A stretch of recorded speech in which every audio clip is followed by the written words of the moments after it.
കാൽക്കൽ വീണ് നിത്യം ആവോളം വന്ദിക്കുന്നേ.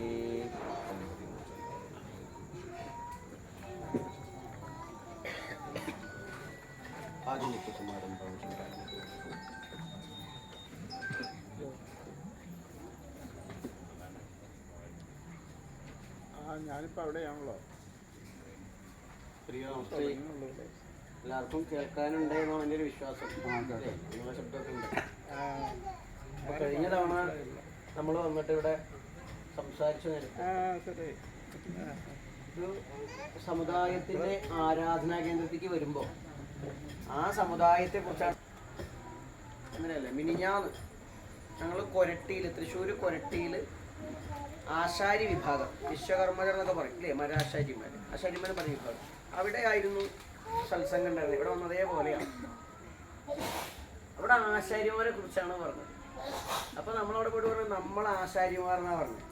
ഞാൻ പറയണത് നമ്മൾ ആശാരിമാർ ഇന്ന പോലെ ആവണം. അവർക്കൊന്നും കുറ്റിയടിക്കാനൊന്നും അറിയില്ല. ഒന്നോ രണ്ടോ ആൾക്കാർ മരപ്പണി എടുക്കുന്നുണ്ടായി. അപ്പോൾ അവരെങ്ങനെ പറയുകയാണ്, നമ്മളിങ്ങനെയൊന്നും പോയാൽ പറ്റില്ല, നമ്മളെ കുട്ടികളൊക്കെ എഞ്ചിനീയർമാരാവണം, നമ്മളെ പാരമ്പര്യം നിലനിർത്തണം, ഇങ്ങനെയൊക്കെയാണ് പറയുന്നത്. അപ്പോൾ ഓരോ സ്ഥലത്ത് ചെല്ലുമ്പോഴും ആ സമൂഹത്തെ ഉദ്ധരിക്കാൻ ഉദ്ദേശത്തിലാണ് ഫസ്റ്റ് പറയുന്നത്. അപ്പോൾ അതിന് ശേഷം ഇന്ന് നമ്മൾ ഇവിടെ സംസാരിച്ചതിന് ശേഷം ഇവിടുത്തെ കാരണവന്മാരും കുടുംബാംഗങ്ങളൊക്കെ പാടെ തീരുമാനിച്ചു, ഇത് പൂർവ്വ പാരമ്പര്യത്തിൽ ഇവിടുത്തെ ആചാരാനുഷ്ഠാന പദ്ധതികൾ കൊണ്ടുപോകണം തീരുമാനിച്ചു. അതിൻ്റെ ഭാഗമായിട്ട് ഇവിടുന്ന് ഇവർ വന്ന് കാണുകയും കാരണവന്മാരും സുബ്രഹ്മണ്യസ്വാമിയൊക്കെ വന്ന് കണ്ട് നമ്മൾ ചാർത്തു കൊടുത്തു. ഇന്നിപ്പോൾ ഇതിൻ്റെ ഒരു പുനഃപ്രതിഷ്ഠ എന്ന് പറയുന്ന പോലെ ഒരു കുടിവെപ്പിൻ്റെ ഒരു പുനഃസാന്നിധ്യം വരുത്തിക്കൊണ്ട് കാലത്ത് അതിൻ്റെ ചടങ്ങുകളൊക്കെ കഴിഞ്ഞു. ഇപ്പോൾ വൈകിട്ട് പാരമ്പര്യക്രമം അനുസരിച്ചിട്ടുള്ള കർമ്മങ്ങൾ നമ്മൾ നിശ്ചയിച്ചത്, ആചാര്യമുഖമായി നിശ്ചയിച്ചത് നമ്മൾ അനുവർത്തിക്കാൻ പോവുക. അപ്പോൾ ഇത്തരം ആചാരങ്ങൾ നടക്കുമ്പോൾ സാധാരണ എന്തിനാണിതെന്ന് അറിയില്ല. ഇതൊക്കെ എന്തിനാ ചെയ്യുന്നത് നമുക്കറിയാം, നമ്മളെ കഷ്ടപ്പാടും ദാരിദ്ര്യമൊക്കെ മാറാൻ വേണ്ടിയിട്ടാണ്. എന്നാൽ അത് മാത്രമാണോ ഉദ്ദേശം? അത് മാത്രമല്ല. നമ്മളൊരു മനുഷ്യജന്മം എടുത്തിരിക്കുന്നത് 84 ലക്ഷം യോനികളിലൂടെ, അമ്മമാരിലൂടെ, അച്ഛനല്ല പറയാ, അമ്മാന്നാ പറയാ, അമ്മമാരിലൂടെ കടന്നു വന്ന് 84 ലക്ഷം എന്ന് പറയുമ്പോൾ 84 ലക്ഷം ജീവജാലങ്ങൾ ഈ ഭൂമുഖത്തുണ്ട് എന്നാണ് ആചാര്യന്മാർ പറഞ്ഞിട്ടുള്ളത്. ആചാര്യന്മാർ എന്ന് പറഞ്ഞാൽ ആചാരമുള്ള ആളുകളെയൊക്കെ ആചാര്യന്മാർ എന്ന് പറയാം. നിങ്ങളിപ്പോൾ രാവിലെ നീച്ചു കുളിച്ച് നിങ്ങൾ കാരണവന്മാരെയൊക്കെ വിളിച്ചു പോകുന്നുണ്ടെങ്കിൽ നിങ്ങൾ ആചാര്യനാണ്. നിങ്ങൾ കന്നു കൂട്ടാൻ പോകുന്ന കന്നിനെ കുളിപ്പിക്കുന്നെങ്കിൽ നിങ്ങൾ ആചാര്യനാണ്. നിങ്ങൾ ഓട്ടോ ഓടിക്കുമ്പോൾ ഓട്ടോയെ പരിചരിക്കുന്നെങ്കിൽ ആ കാര്യത്തിൽ അപ്പം ആചരിക്കുന്നവൻ, അതാണ് ആചരിക്കുന്നവരെയാണ് ആചാര്യൻ എന്ന് വിളിക്കുക. അപ്പം അങ്ങനെ ഈ മനുഷ്യന്മാരുടെ ജന്മം എന്തിനെ എന്ന് അന്വേഷിച്ചതും മനസ്സിലാക്കി ഓരോ മനുഷ്യനും ആത്മീയവും ഭൗതികവുമായിട്ടുള്ള ഉന്നമനം ഉണ്ടാകുന്നതിന് വേണ്ടി പ്രവർത്തിച്ച ആളുകൾ, അവരെ ആചാര്യന്മാരെന്ന് വിളിക്കും, ഋഷിമാരെന്ന് വിളിക്കും, മുനിമാരെന്ന് വിളിക്കും, അങ്ങനെ പല പേരിൽ വിളിക്കും. നമ്മൾ മുത്തപ്പന്മാരെന്ന് വിളിക്കും. ഇവിടെ മുത്തപ്പന്മാർ എന്നൊക്കെ കാണുന്നുണ്ട്. ഇങ്ങനെ ഓരോ പേരിൽ വിളിക്കുമ്പോൾ ഇവർ പറഞ്ഞതാണ് 84 ലക്ഷം. അത് പട്ടിയായും പൂച്ചയായും ഈച്ചയായും കൃമിയായും അങ്ങനെ നരിയായും ഒക്കെയാണ് നാരിയായി നരനായി മാറിയിട്ടുള്ളത്. ആ നമ്മളുടെ ലക്ഷ്യം എന്ന് പറയുന്നത് വെറുതെ ഉണ്ടും ഉറങ്ങിയും ഉണ്ണികളെ ഉണ്ടാക്കിയും മരിക്കുക എന്നുള്ളതല്ല. ഈ ജന്മത്തിൻ്റെ ഉദ്ദേശം പരമമായ മോക്ഷത്തെ നേടുക എന്നുള്ളത്. എന്താണ് മോക്ഷം? മോക്ഷം എന്ന് പറഞ്ഞു കഴിഞ്ഞാൽ സാധാരണഗതിയിൽ പറയാ മരിച്ചു പോയാൽ കിട്ടണം എന്താണെന്നാണ് എല്ലാവരുടെയും വിചാരം. അങ്ങനെയല്ല. ഇനി ഉദാഹരണം പറയുകയാണെങ്കിൽ, ഒരു കടലിൽ നിന്ന് അല്ലെങ്കിൽ കിണറ്റിൽ നിന്ന് നിങ്ങൾ നിത്യേന ഒരു കുടത്തിലേക്ക് വെള്ളം ശേഖരിച്ചാൽ ആ വെള്ളം പിന്നെ കുടത്തിലായില്ലേ? അപ്പം അതിന് ആ കിണറ്റിലെ സ്വാതന്ത്ര്യം കുടത്തിലില്ല എന്നാ പറയാം. വെള്ളത്തിന് കുടത്തിലെ വെള്ളം കിണറ്റിലേക്ക് പോകുമ്പോൾ അതിന് അങ്ങനെ ഒരു വ്യവസ്ഥയ്ക്കാണ് മോക്ഷം. അപ്പം നമ്മൾ ജനിച്ചത് ഈശ്വരനിൽ നിന്നാണ്. നമ്മളെല്ലാവരും വന്നിരിക്കുന്ന ഈശ്വരനാണ്. കഴിഞ്ഞ തവണ പറഞ്ഞ സമുദായങ്ങളൊക്കെ മറന്നോളൂ. നമ്മളെല്ലാവരും മനുഷ്യരാണ്. വിശ്വാസങ്ങൾ പലതാണേ ഉള്ളൂ. അപ്പം നമ്മളൊക്കെ വന്നത് ഈശ്വരനിൽ നിന്നാണ്.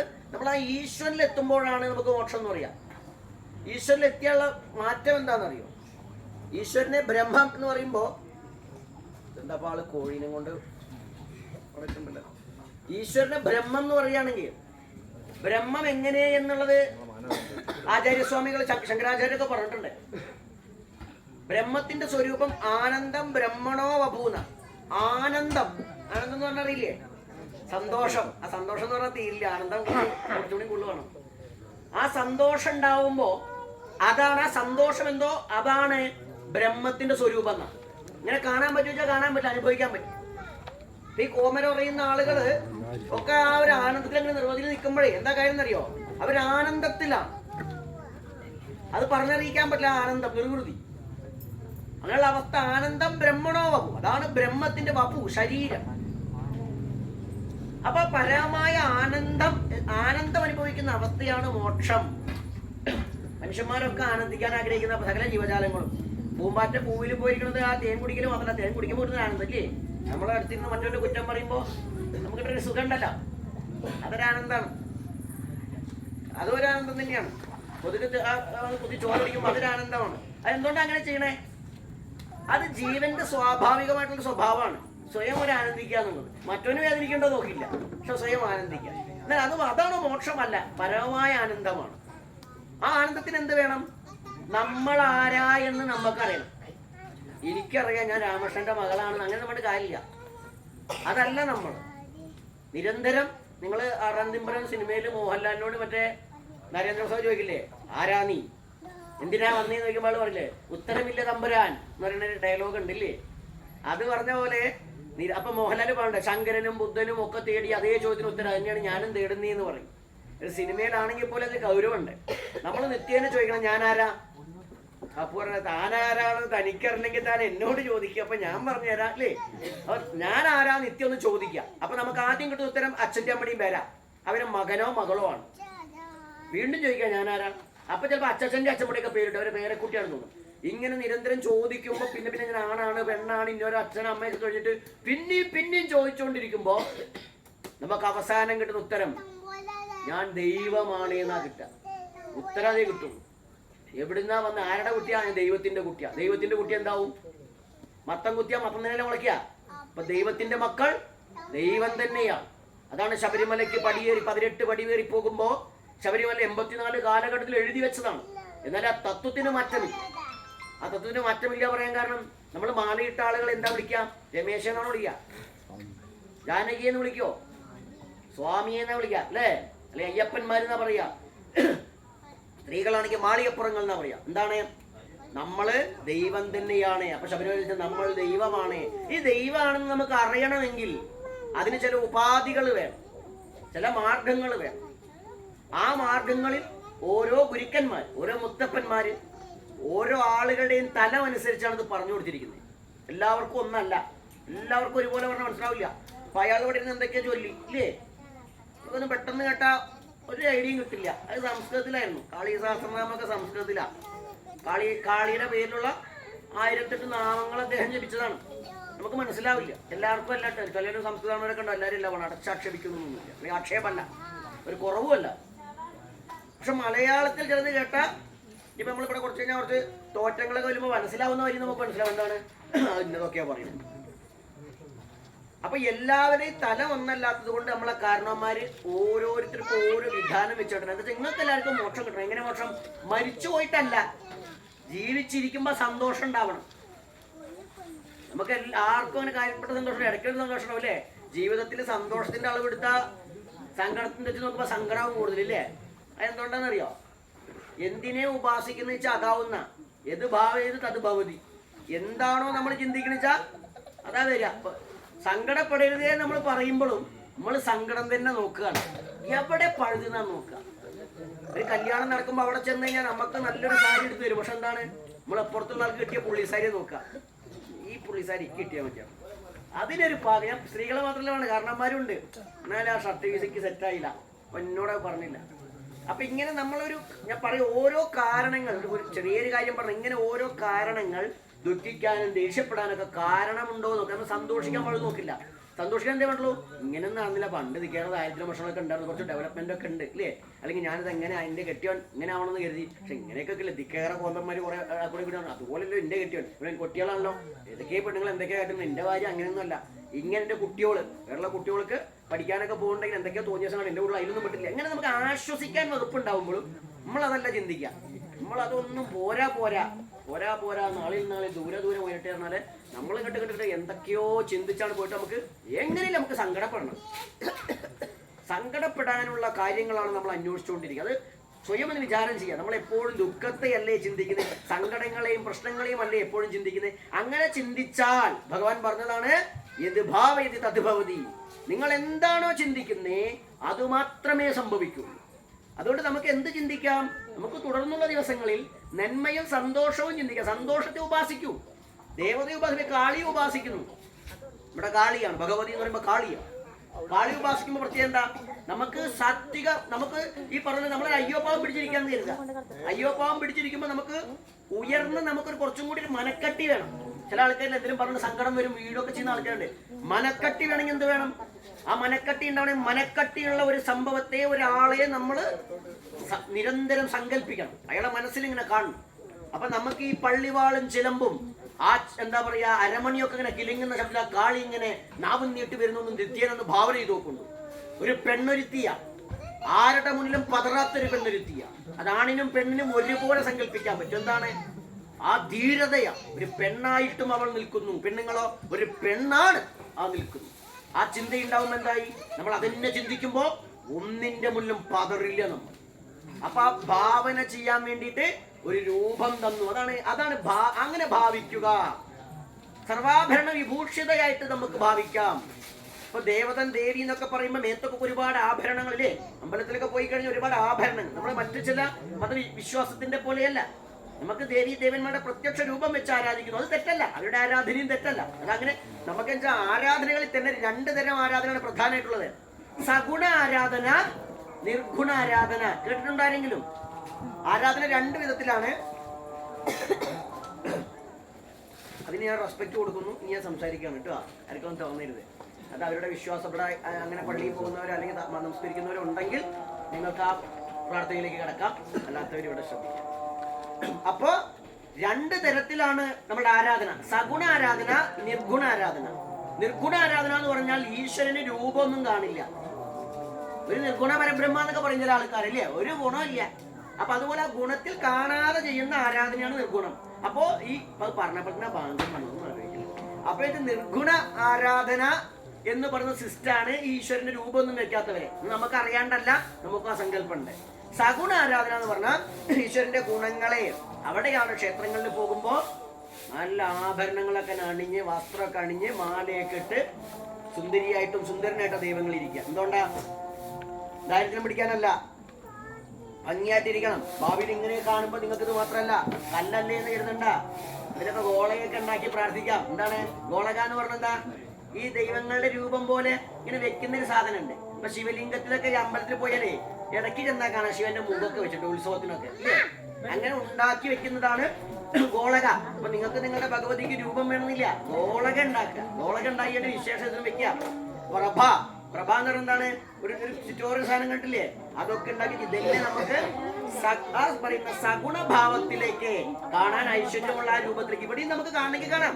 അപ്പൊ രൂപം നിങ്ങൾ നോക്കിക്കഴിഞ്ഞാൽ ഞങ്ങൾക്ക് അവിടെ കണ്ണും മൂക്കും നാകൊക്കെ നമുക്ക് കാണാൻ പറ്റും. അത് കൂടുതൽ ഭക്തി വരുമ്പോഴാണ് ആ രൂപം കാണാൻ പറ്റുക. ഭക്തിയുടെ ആഴത്തിൽ നമുക്കിവിടെ ശിലകളെ കാണാൻ കഴിയില്ല, ആ ശിലയിൽ രൂപത്തെയാണ് കാണാൻ കഴിയുക. കാണുന്നില്ലെങ്കിൽ അർത്ഥം എന്താ? ഇരിക്കണ്ട പോരാ തന്നെ, അല്ലെങ്കിൽ ഇരിക്കുന്നതായിട്ടോ നിൽക്കണായിട്ടോ എങ്ങനെയാ കാണിച്ചാൽ ഭഗവാൻ കൃഷ്ണൻ അർജുനോട് പറയുന്നത് പോലെ, എപ്രകാരമാണോ അർജുന ഒരു ഭക്തന് അവൻ വിശ്വസിക്കുന്ന ആ ചൈതന്യത്തെ കാണാൻ ആഗ്രഹിക്കുന്നത്, അതുപോലെ ഞാൻ നിന്റെ മുന്നിൽ വരും, അല്ലെങ്കിൽ അവരുടെ മുന്നിൽ വരും. ഭക്തിക്ക് വലിയ ആഴാണ്. കംസന് കൃഷ്ണനോടുണ്ടായിരുന്ന ഭക്തി എന്താണെന്നറിയോ? ഭയായിരുന്നു. മര്യം വരുന്ന കൊല്ലും. ഈ കൊല്ലുന്ന ചിന്തയിലും ഭക്തിയാണ്. 9 തരം ഭക്തിയെ കുറിച്ചിട്ടാണ് ഭാഗവതം പറയുന്നത്. 9 തരം ഭക്തിയാണ്. അതിലൊന്നാണ് ഭയം. വെറുതെ ഭയക്ക. നമ്മളെ ചില ശത്രുക്കളെ കണ്ട് നമ്മൾ ഭയക്കൂലേ? ഭയക്കൽ നമ്മളെ പറഞ്ഞോണ്ടിരിക്കില്ലേ? പ്രാഗ്യം കൊണ്ടിരിക്കില്ലേ ചിലരെ? ഇപ്പൊ അമ്മായിമ്മ മരുവോളെ അമ്മായിയമ്മേനെ കെട്ടിയും മറ്റുള്ളവരെയൊക്കെ അല്ലെങ്കിൽ അങ്ങനെയൊക്കെ പറയില്ലേ? സത്യത്തിൽ അതൊരു ഭക്തിയായി മാറും. നിരന്തരം ഈ പേരെന്നെ പറയാ. അതിൽ ദൈവനാമുള്ളവരെ കുറ്റം പറയാ നല്ലത്. അപ്പൊ അതിങ്ങനെ പറഞ്ഞോണ്ടിരിക്കും. അപ്പൊ അങ്ങനെ ഈ ശിശുപാലൻ ഉണ്ടായിരുന്നതോ? ശിശുപാലൻ എന്ന് പറഞ്ഞാൽ കൃഷ്ണൻ എടുത്തു വളർത്തിയ ആളാ. ഈ ശ്രീകൃഷ്ണനെ ശിശുപാലന് അസൂയായിരുന്നു. അതും ഭക്തിയാണ് ഇത്ര. കാരണം അനങ്ങി എന്താ പറയാ, കൃഷ്ണനെങ്ങനെ ദൈവാവാ? ഇയാളെങ്ങനെ പറയാം? കൃഷ്ണനെ ദൈവാവാ? ആളാ പെണ്ണുങ്ങൾ കുളിക്കോടത്തൊക്കെ പോയി എത്തി നോക്കണ ആളാ. പിന്നെ ഒരു പെണ്ണിനെ ചാടിച്ചുടുന്നവനാ, അവനേക്കാൾ പ്രായമുള്ളവനെ പ്രേമിക്കുന്നവനാ. ആ രാധയ്ക്ക് കൃഷ്ണനേക്കാൾ പ്രായം കിട്ടും. അപ്പൊ ഇനിയിപ്പോ പ്രായം അതൊക്കെ മനസ്സിലാക്കാൻ വേണ്ടി പറഞ്ഞേ ഉള്ളൂ.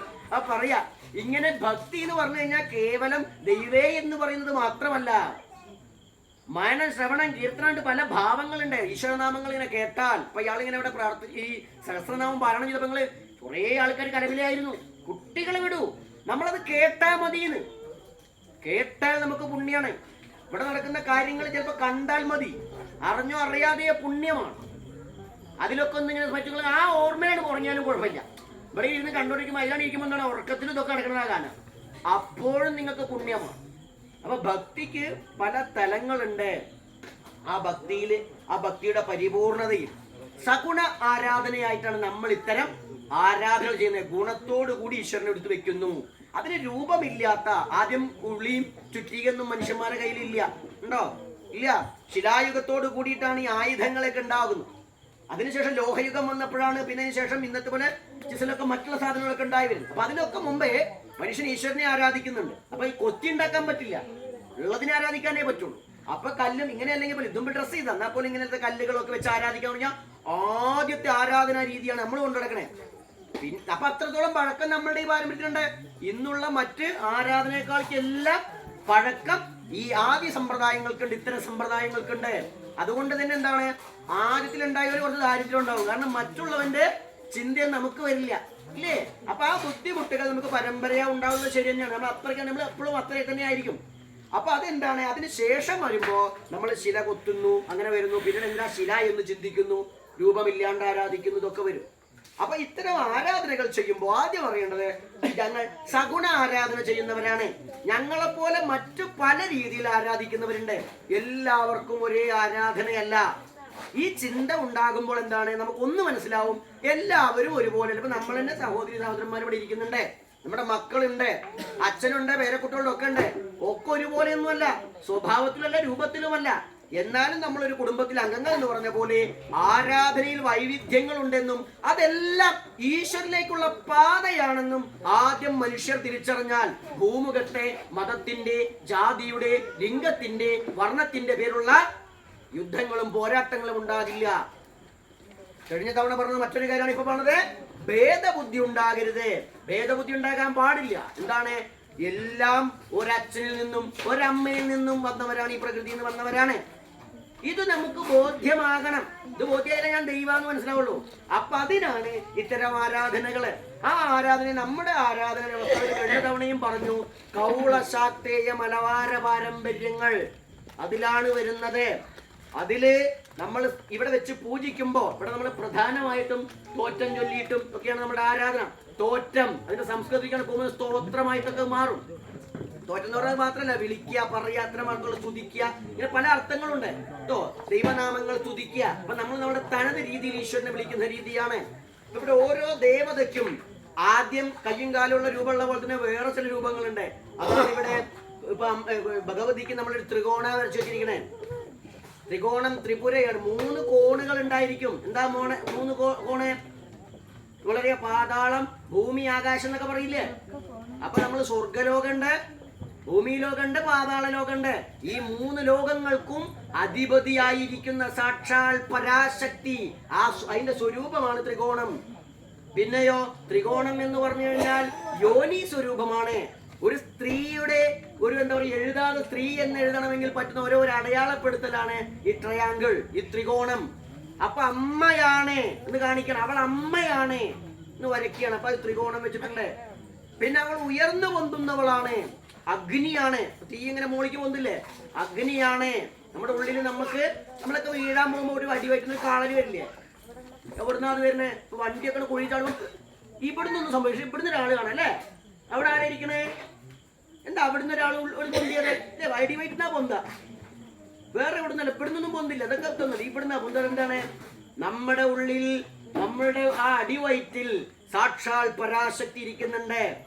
അതിന് മൂലാധാരത്തിന്റെ മുകളിൽ എന്നാ പറയാ. നമ്മുടെ ശരീരം കേവലം ഒരു സാധനം, ഇത് വെറുതൊന്നല്ലേ. ഇത് ഉണ്ണാനും ഉടുക്കാനും ഉറങ്ങാനും നേരത്തെ പറഞ്ഞതിന് വെളിച്ചിരിക്കാനും എന്നുള്ള സാധനം മാത്രമൊന്നുമല്ല. ഇതിൽ കാര്യങ്ങളുണ്ട്. ഇപ്പൊ ഞങ്ങള് കുറച്ചു നേരം ജപിക്കുകയൊക്കെ ചെയ്തു. എന്തുകൊണ്ടാ? ഇതിൻ്റെ ഉള്ളിലൊരു സാധനം ഉണ്ട്, അതിനെ ഉപാസിക്കുന്നേ. അത് കാണാൻ വേണ്ടിയിട്ടാ ഉപാസിക്കുന്നത്. അതിനെ ആദ്യത്തിൽ ഇങ്ങനെ, പിന്നെ ഇങ്ങനെ. പിന്നെ അതിന് ലയിക്കുക ചെയ്യുക. അപ്പോ ആ ഒരു ഉള്ളിൽ കിടക്കുന്ന അതിനെയാണ് നമ്മളെ ഉള്ളിലെ പരാശക്തിയായിട്ട് പറയുക. അതിന് യോഗശാസ്ത്രം കുണ്ടലിനി എന്നൊക്കെ പറയും, നമ്മൾ കരിനീലി എന്ന് പറയും, അല്ലെങ്കിൽ കാളി എന്ന് പറയും. ഇത് ഉള്ളിലിരിക്കണേ തന്നെയാ. അപ്പൊ അതിനെ ഇളക്കി വിട്ടാൽ നമുക്ക് ആനന്ദം ഉണ്ടാവും. ഈ കോമരം തുള്ളൊക്കെ എവിടുന്നാ കോമരം തുള്ളുന്നേ? കോമരം തുള്ളണമെങ്കിൽ ഈ സാധനം വൈബ്രേറ്റ് ചെയ്യണം. വെടിവെറ്റി കിടക്കുന്നേ ഈ പരാശക്തി വൈബ്രേറ്റ് ചെയ്താൽ മാത്രമേ ഉള്ളൂ കോമരം തുള്ളാൻ പറ്റുള്ളൂ. അപ്പൊ കോമരം വരണമെങ്കിൽ നമുക്ക് എന്ത് വേണം? തികഞ്ഞ ഭക്തി വേണം. അതുപോലെ തന്നെ എന്താണ്, നമ്മൾ ഈഗോ വിടണം. ഈഗോ എന്ന് പറഞ്ഞാൽ നമുക്ക് അഹങ്കാരം ഇല്ല എന്ന് പറയും. അഹങ്കാരം എന്ന് പറഞ്ഞാൽ ഇങ്ങനെ ഇരിക്കണ അഹങ്കാരമല്ല. മറ്റുള്ളവർ ഞാൻ നാണക്കേട് ഉണ്ടാകുമോ അങ്ങനെയൊക്കെ തോന്നുമ്പോ നമുക്ക് ഇറുക്കി പിടിക്കാൻ തോന്നും. അല്ല, നിങ്ങളൊന്ന് ഫ്രീ ആയി ഒന്ന് നോക്കൊണ്ടു. ഇവിടെയുള്ള ചൈതന്യങ്ങൾ നിങ്ങളുടെ അടുത്തേക്ക് വരുന്നത് കാണാൻ പറ്റും. അത് വരുമ്പോൾ വരാൻ വേണ്ടി എല്ലാവരോടും തുള്ളരുത്. ഞങ്ങൾ ആകെ 4-5 ആളുകളൊക്കെ കൺട്രോൾ ചെയ്യാൻ പറ്റില്ല. ോഹങ്ങട്ടെങ്കിലേ ഭയങ്കര സോംബിയോ എന്നിട്ട് പഴയ തമിഴ് സിനിമ ഉണ്ട്, അതുപോലെ ഇങ്ങനെ നടന്നു തരുന്ന പോലെ നിങ്ങൾ എല്ലാവരും ചാട്ടം തുടങ്ങി കഴിഞ്ഞാൽ പെട്ടുപോകും നമ്മള്. അപ്പൊ അങ്ങനെ ഉണ്ടാവരുത്. എന്നാൽ പോലും നമ്മളൊന്ന് മനസ്സ് ഫ്രീ ആക്കിക്കൊണ്ട് ഈ ചൈതന്യങ്ങൾ നമ്മളിലേക്ക് വരണം. നമ്മുടെ ആരാധനയുടെ പ്രത്യേകതയാണ്. ദൈവം ഉണ്ടെന്ന് പറയുകയല്ല, ദൈവം ഉണ്ടെന്ന് അനുഭവിക്കുന്ന ആരാധനയാണ് നമ്മളുടേത്. ഇന്നലെ ഇപ്പൊ ഒരു ഇന്റർവ്യൂ, ഇന്നലെ മിനിഞ്ഞാന്ന് നമുക്കൊരു ചാനലിൽ ഇന്റർവ്യൂ ഉണ്ടായിരുന്നു. എല്ലാവരും ചോദിച്ചത് എന്താ വെച്ചാൽ, ഈ പ്രേതങ്ങൾ മരിച്ചുപോയ ഒരാളെ കാണണമെന്നുണ്ടെങ്കിൽ കാണാൻ പറ്റുമോ, സംസാരിക്കാൻ പറ്റുമോ എന്ന്. അപ്പൊ നമ്മൾ കൊടുത്ത മറുപടി, നിങ്ങൾക്ക് ആ മുന്നിൽ ഇങ്ങനെ വന്നിട്ട് സിനിമയിൽ കാണുന്ന പോലെ കാണാൻ പറ്റില്ല, പക്ഷെ മറ്റൊരാളിലൂടെ വന്ന് നിങ്ങൾക്ക് സംസാരിക്കാം. അതിന് വഴുതുണ്ട്. അതിന് ഞങ്ങൾ പ്രേതം വിളി ചാവുകൾ എന്നൊക്കെ പറയും, പണ്ടേ ഉള്ളതാണ്. ഇതുപോലത്തെ ദൈവങ്ങളാണെങ്കിൽ അപ്പൊ ഇതിന് സാധ്യതയുണ്ട്. എന്ത് വേണം?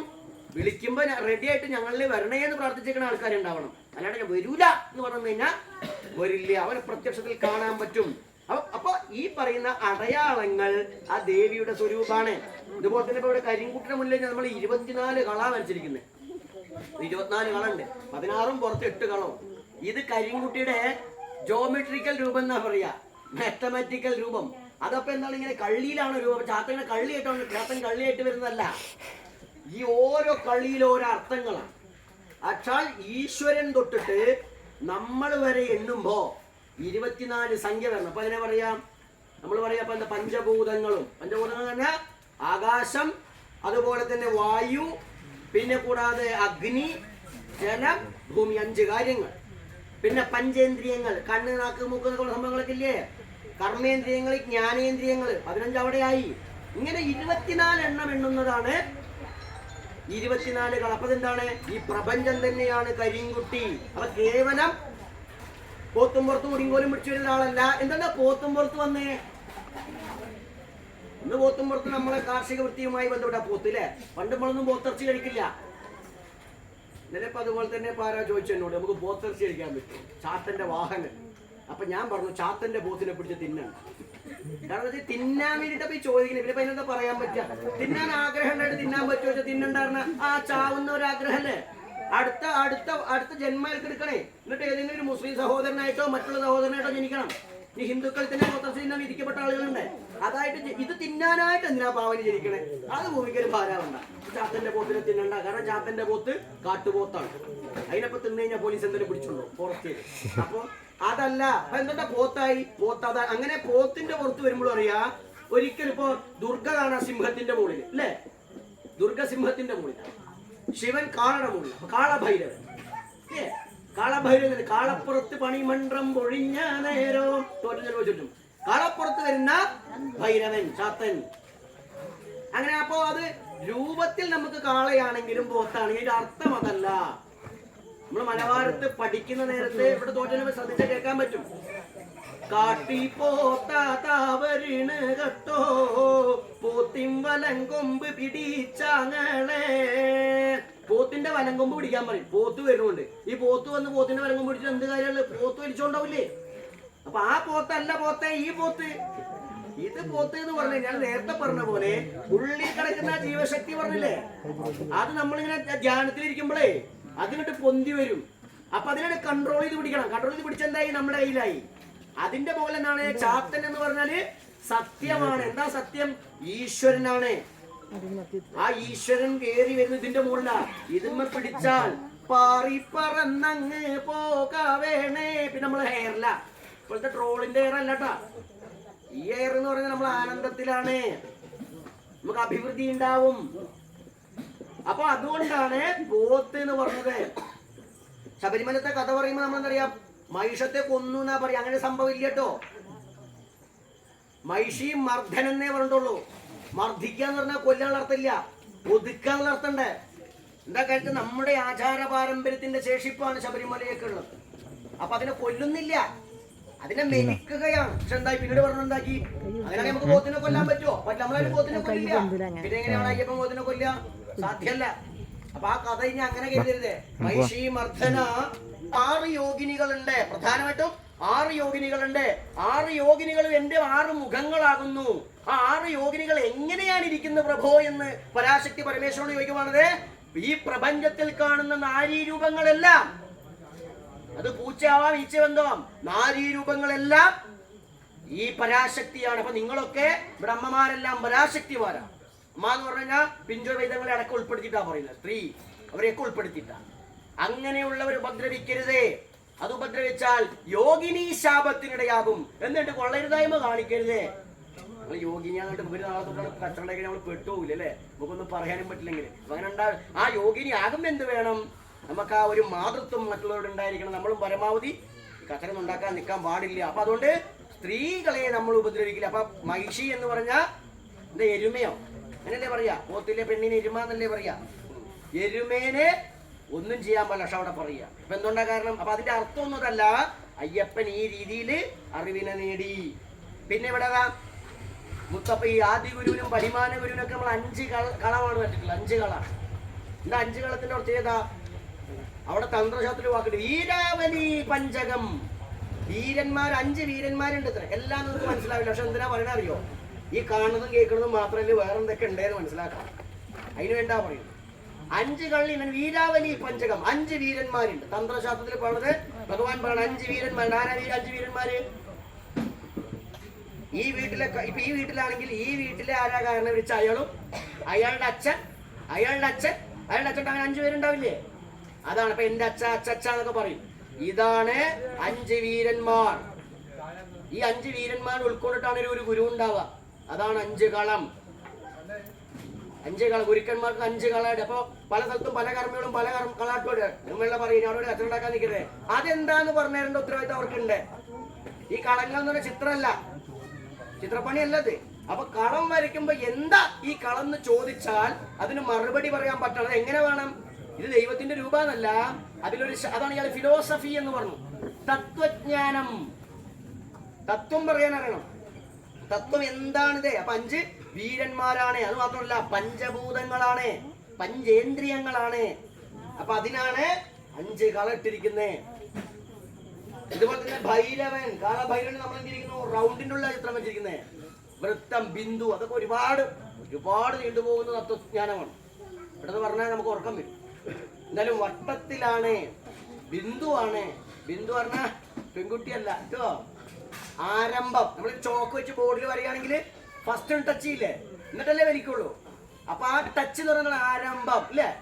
അപ്പൊ ആരംഭം ദൈവം, അതാണ് ഈ കാണപ്പെടുന്നത്. ഇനി അപ്പുറത്തിന്റെ 16 കളാണ്. അപ്പുറത്തൊക്കെ ഉള്ളത് ഈ കരിനീരിക്ക് 16ആണ്. കരിനീരിക്കൂടെ മുറ നമ്മൾ പാരമ്പര്യമായിട്ട് കൊണ്ടു നടക്കുന്ന മുറ ഇവിടെ ഉണ്ട്. ചങ്ങലയും ചെലമ്പൊക്കെ ഉണ്ട്. ആ ചെലമ്പ് തന്നെ പല കാരണവന്മാരും കണ്ടിട്ടുണ്ടാവും, കേട്ടിട്ടുണ്ടാവും. നമ്മുടെ സമ്പ്രദായത്തിലാണ് മുറവും ചെലമ്പും ചങ്ങലയൊക്കെ. അത് ചൊല്ലിയിട്ടൊക്കെയാണ് നമ്മൾ ചാച്ചിപ്പാട് എന്നാണ് പറയുന്നത്. ആ ഒരു ചങ്ങല വെൽഡ് ചെയ്യാൻ പറ്റില്ല. ഇന്നത്തെ വെൽഡിങ് ഉണ്ടല്ലോ, അത് പറ്റില്ല. അത് ഇവരെന്താ വെച്ചാൽ ഈ ഒക്കെ അവർ വിളക്കി ചേർക്കുക ചെയ്യുക. നമ്മൾ സ്വർണം പോലെ വിളക്കി ചേർക്കണം എന്നാണ്. വിളക്കി ചേർത്ത് 21 കണ്ണിയാണ്. 21 കണ്ണി എന്താ? 21 3 7 21 നമ്മൾ പറയും, ലോകത്തെ പറയും. 21 ലോകമാണ്. അതുപോലെ പിതൃക്കള് 3 7 21 ഈ 7 7 വെച്ചിട്ട് 3 സ്റ്റെപ്പിൽ നമുക്ക് പിതൃക്കളുണ്ട്. അവരാണ് കാരണവന്മാരായിട്ടുള്ളതാണ്. കൂടാതെ ഭഗവാൻ പരമേശ്വരൻ നല്ലച്ഛന്റെ, നേരത്തെ പറഞ്ഞ നമ്മൾ പറഞ്ഞ ഈശ്വരൻ തൊട്ടിട്ട് നമ്മൾ വരെ 16 18 പറഞ്ഞില്ലേ? അങ്ങനെ ഭഗവാൻ പരമശിവന്റെ ആ ശിവൻ തൊട്ടിട്ട് ഞാനോ നിങ്ങളോ വരെ എത്തി നിൽക്കുന്നതിൽ 96 സാധനങ്ങളുടെ പേര് പറയും. ഒക്കെ പാടെ പറഞ്ഞാൽ ദഹിക്കില്ല. അതുകൊണ്ട് 96 സാധനങ്ങളുടെ പേര് പറയും. അതിനെ ഷോർട്ട് ചെയ്ത് 96നെ പിന്നെയും ഷോർട്ട് ചെയ്താൽ 21 എന്നുള്ള സംഖ്യ വരിക. ആ 21. അപ്പൊ നമ്മളെ കാരണന്മാരും മണ്ടന്മാരെല്ലാം മനസ്സിലാക്കാൻ വേണ്ടത് പറഞ്ഞിരുന്നത്. മണ്ടന്മാരായിട്ടില്ല, അറിവുള്ളവരെ. അപ്പോ 21 കണ്ണിയും 2 ചെലമ്പുണ്ട് അതിൻ്റെ ഉള്ളിൽ. ഇത്രയും വലുപ്പമൊന്നുണ്ടല്ലോ, കുഞ്ഞു ചെലമ്പ. ആ 2 ചെലമ്പെന്ന് പറഞ്ഞാൽ പരമേശ്വരനും പരാശക്തിനും പ്രകൃതിയും പുരുഷനുമാണ്, അതിൽ അമ്മയും അച്ഛനും. അതൊന്നാ ഈ കാണാതൊക്കെ ഉണ്ട്. ഇതിങ്ങനെ ഇളക്കുക. എന്താ കാര്യം? ഈ പുറത്തിൽ കിടന്ന് ഇളകണ പോലെ ഈ പുറം തന്നെ ലോകം, ഇതിൽ കിടന്ന് ഇങ്ങനെ ഇളകണതന്നെ നമ്മളെ ലോകം. അപ്പൊ അതിനാണ് പിന്നെ നമ്മൾ കൽപ്പനയുമൊക്കെ സാധാരണ പറയാം, വിളിക്കുന്നു പാടുന്നു ഒക്കെ. ഇവിടെ 16 എന്ന് പറഞ്ഞു കഴിഞ്ഞാലും നേരത്തെ പറഞ്ഞ പോലെ പഞ്ചേന്ദ്രിയങ്ങളും പഞ്ചഭൂത കർമ്മേന്ദ്രിയങ്ങളും ജ്ഞാനേന്ദ്രിയങ്ങളും 10, 5 5 10. പിന്നെ പഞ്ചഭൂതങ്ങൾ 15, മനസ്സ് ബോധം 16. മനസ്സിലായില്ലേ? ആ 16 16 കളം. ഞാൻ അപ്പുറത്ത് കഴിഞ്ഞാൽ ഗുളികന് കാണാൻ 9 കളറുണ്ടാവുക. ഗുളികന് 9 കളറാൻ കാരണം എന്താ? ഗുളികൻ മരണത്തിന്റെ ദൈവമായിട്ടാ പറയാ. നമ്മൾ മരിക്കുമ്പോ നമ്മളെ പ്രാണനെ ഏത് കൂടെ പോവാ? തുറന്നിരിക്കുന്ന 9 സ്ഥലം നമ്മൾ നവദ്വാരം എന്ന് പറയും, ഇല്ലേ?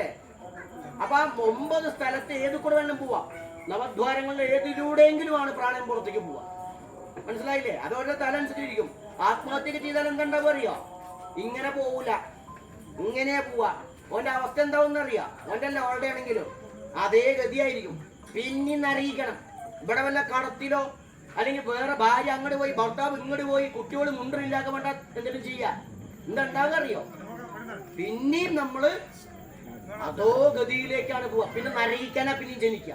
അപ്പൊ ഈ ജന്മത്തിൽ എന്തേലും ഉണ്ടെങ്കിലും ഒരു കാരണവശാലും നമ്മൾ ഈ സംസാരിക്കുന്നത് കേൾക്കുന്നവർ എന്ത് വിഷമം വന്നാലും ശരി, പോയോ പോവും വരുന്നോ വരും. പക്ഷെ ഞാനൊന്നും ചാവൂല, പടച്ചോ നേരാമണ്ണം വിളിച്ച് അങ്ങനെ ചാവുള്ളൂ എന്ന് ഉറപ്പിച്ചോളൂ. അല്ലെങ്കിൽ ഇതിനായിട്ട് നരകിച്ച് പിന്നെയും ജീവിക്കാം. ഒരിക്കൽ ഒരാൾക്കും വേണ്ടിയിട്ട് ജീവിതം നശിപ്പിക്കും. ഇത് പറയാൻ കാരണം നമ്മളൊരു ആത്മഹത്യയുടെ കണക്കെടുത്തു കഴിഞ്ഞാൽ ഹൈന്ദവ സമൂഹത്തിലാണ് ആത്മഹത്യ കൂടുതൽ. ഏറ്റവും കുറവുള്ളത് ഇസ്ലാമിക സഹോദരങ്ങളുടെ ഇടയിലാണ്. കാരണം നമ്മൾ ചെറുപ്പത്തിലെ പഠിക്കുകയാണ് ആത്മഹത്യ തെറ്റാണ് എന്നുള്ളത്. അത് ചെയ്യാൻ പാടില്ല. മറ്റുള്ളവർ പഠിക്കാനിട്ടല്ല. പക്ഷെ നമ്മൾ എന്ത് പ്രശ്നം വന്നാലും നമ്മൾ കഴിച്ചിട്ടുണ്ട്. കടലോനൊക്കെ കഴിച്ചാൽ വേണ്ട ചാവണത്. ഓന്റെ കുട്ടികൾക്ക് വ്യത്യാസം നിക്ക കളി ഉണ്ടാവില്ല. കടക്കാർ ഇട്ടു പോവോ? വിട്ടു പോവില്ല. ഇവനെ പിന്നെ വീട്ടേര് പ്രാകും. അതിൽ തന്നെ ഹിന്ദുക്കളിൽ ആരാണ് ഏറ്റവും കൂടുതൽ ആത്മഹത്യ ചെയ്യുന്നത്? നമ്മുടെയൊക്കെ സമുദായങ്ങളിൽപ്പെട്ട ആളുകളാണ് ഏറ്റവും കൂടുതൽ ആത്മഹത്യ ചെയ്യുന്നത്. ഒന്ന് നോക്കി നോക്കൂ.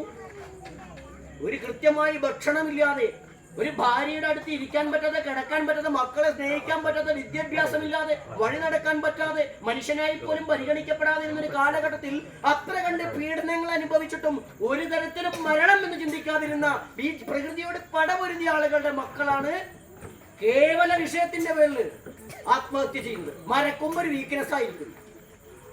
നിലമ്പൂരിൽ പോയപ്പോ ഒരു ചങ്ങാതി ആ വീട് പണി മുഴുവനായിട്ടില്ല. ഒരു ആദിവാസി സഹോദരനാണ്. അവൻ ആരുമില്ലാത്ത നേരത്തെ അതിന്റെ ഒരു ഹുക്കിൽ തൂങ്ങിന്ന കാര്യം എന്താ വെച്ചാൽ ചെറിയ എന്തോ കടണ്ട്. അവിടെ ഉള്ളത് ഒരു പ്രായം അങ്ങോട്ടും ഇങ്ങോട്ടും പെണ്ണെടുത്തി അവന്റെ ഭാര്യ. 2 പിഞ്ചു വൈദങ്ങളാ. ആ പെൺകുട്ടിയുടെ ജീവിതം എന്താവും? ആ കുട്ടികളുടെ ജീവിതം എന്താവും? അപ്പൊ ഇത് പറയാൻ കാരണം ഈ ദൈവീകത നമ്മൾ മനസ്സിലാക്കാത്തതുകൊണ്ടാണ്.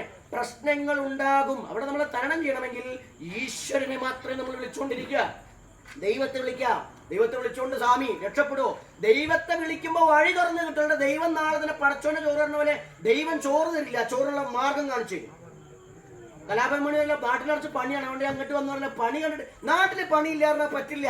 നാട്ടിൽ ഈ ബംഗാളികളും മറ്റ് സംസ്ഥാനങ്ങളിലെ ആളുകളൊക്കെ വന്ന് പണിയെടുക്കുന്നത് എങ്ങനെയാ? നാട്ടിലെ പണിയുണ്ട്, നമുക്ക് പണിയെടുക്കാൻ പറ്റൂല. അതാണ്, നമുക്ക് പണിയെടുക്കാൻ വയ്യ.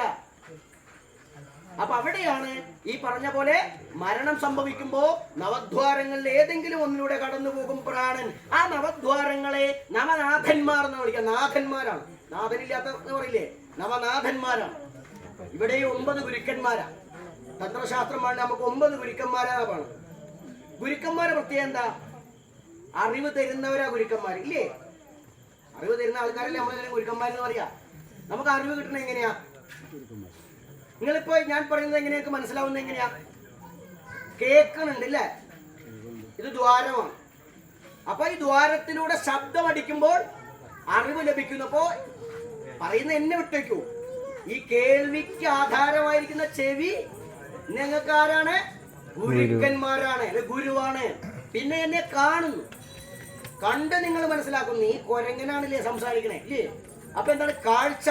ഈ കാണുന്നത് കണ്ണുകൾ ഗുരുവാണ്. നമ്മൾ ചില കാര്യങ്ങൾ അപ്പുറത്തെ വീട്ടില് ഞങ്ങനെ എനിക്ക് മനസ്സിലായി. അപ്പുറത്തെ മുസ്ലിം സഹോദരങ്ങളാ, അവിടെ ഇങ്ങനെ ബിരിയാണി ഒക്കെ വെക്കുമ്പോ എന്താ അവിടെ ബിരിയാണി ഇട്ടോ, അല്ലേ? ആ ബിരിയാണി മനസ്സിലാക്കിയത് എങ്ങനെയാ? തൊട്ടിട്ടല്ല, മണത്തിട്ടാണ്. അപ്പൊ മൂക്ക് നമുക്ക് ഗുരുവാണ്, അറിവിനെ തന്നു. പിന്നെ നമ്മളിങ്ങനെ ഉറങ്ങുമ്പോഴാണ് ആരോ വന്നിട്ട് തൊടും, അപ്പൊ നമ്മൾ നീക്കും അല്ലേ? ചിലപ്പോൾ ഇഷ്ടമുള്ളവനോ ഇഷ്ടമില്ലാത്തവരാവും, എന്നാലും നമ്മൾ നീക്കും, ചിലപ്പോൾ കൊതുകാവും. അപ്പൊ അതിങ്ങനെ സ്പർശിച്ചപ്പോൾ ഇല്ലേ, അതും നമുക്ക് ഗുരുവാണ്. അങ്ങനെ ഓരോ ഞാനിങ്ങനെ പറഞ്ഞു പോയി ഞങ്ങളാണ് മനസ്സിലാക്കുക ശരീരത്തിൽ എന്തൊക്കെ അവയവങ്ങളുണ്ട്, അതിലൂടെ നിങ്ങൾക്ക് ലഭിക്കുന്നത് എന്തൊക്കെയാണ്. ഒരമ്മ മാതാവാകുന്ന സമയത്ത് ആ പ്രസവം അനുഭവിക്കുന്നത് ഗുരുവാണ്. അവരുടെ ശരീരത്തിലുള്ള ഒരു ദ്വാരത്തിലൂടെ തന്നെയാണ് പ്രസവം. ഈ വയറു ഗുരുവെന്ന് നിങ്ങൾ നോക്കണ്ട, അതിന് ആധാരം അത് തന്നെയാണ് പുരുഷൻ. അങ്ങനെ നവദ്വാരങ്ങൾ നമുക്ക് അറിവിനത്തിൽ നവദ്വാരങ്ങളിലൂടെ അല്ലെങ്കിൽ ഈ പറഞ്ഞ നവ പദ്ധതികളിലൂടെയാണ് ഒരു മനുഷ്യൻ അറിവ് ലഭിക്കുന്നത്. പറഞ്ഞത് കൊണ്ടൊന്നും കാര്യമില്ല, ഇതിലൂടെ അറിവ് ലഭിക്കുന്നേ. അപ്പോൾ അത് ഗുരുക്കന്മാരാണ്. കൂടാതെയാണ് പറഞ്ഞത് അത് ഗുളികൻ മരണത്തിന്റെ ദേവതയാണ്. 9 വാതിലുകൾ എന്നാ പറയാ. 9 വാതിലുകൾ തുറന്നിരിക്കുന്നു. ആ തുറന്നിരിക്കുന്ന വാതിലൂടെ അറിവകത്തേക്ക് വരുന്നു.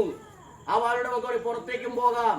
അതുകൊണ്ട് ഈ പ്രപഞ്ചത്തിന്റെ പ്രകൃതിയുടെ പുരയിടത്തിന്റെ കാവൽക്കാരനായി 9 വാതിലുകളോടുകൂടി തുറന്നിരിക്കുന്നു. ആരെ? ഗുളികൻ. നിങ്ങൾക്ക് സംരക്ഷണമേകാൻ ഗുളികനെ തുറന്നിരിക്കുക. അതിന് വേണ്ടത് കൊടുത്താ അത് നിങ്ങളെ സംരക്ഷിക്കും. ഇല്ലെങ്കിലോ ഇതിലേതെങ്കിലും ദ്വാരടഞ്ഞ പോലെയാണ്, അറിവില്ലാത്തവരാകും. അറിവില്ലാണ്ടാകുമ്പോ എത്ര പണമുണ്ടായിട്ടും കാര്യമില്ല, അറിവില്ലെങ്കിൽ പറ്റിക്കപ്പെടും, നശിച്ച് ധാരാളക്കല്ലെടുക്കും. അപ്പൊ എന്താണ്? ഗുളികൻ പ്രൊട്ടക്ട് ചെയ്യപ്പെട്ടാൽ കുടുംബം പ്രൊട്ടക്ട് ചെയ്യപ്പെടും, ഈ പുരയിടം പ്രൊട്ടക്ട് ചെയ്യപ്പെടും. ഈ പുരയിടം ഇങ്ങനെ പരന്ന് കിടക്കുകയാണെങ്കിൽ അതിലൊന്നുമില്ലെങ്കിൽ ഇതിന്റെ എല്ലാവർക്കും ബാധകമാണ്, എല്ലാവർക്കും ദോഷാരി അല്ല. അപ്പൊ ഇത് ആരാധിക്കപ്പെടുന്നുണ്ടെങ്കിലോ എല്ലാവർക്കും അത് ഗുണം ചെയ്യും. അതാണ് ഗുളികൻ.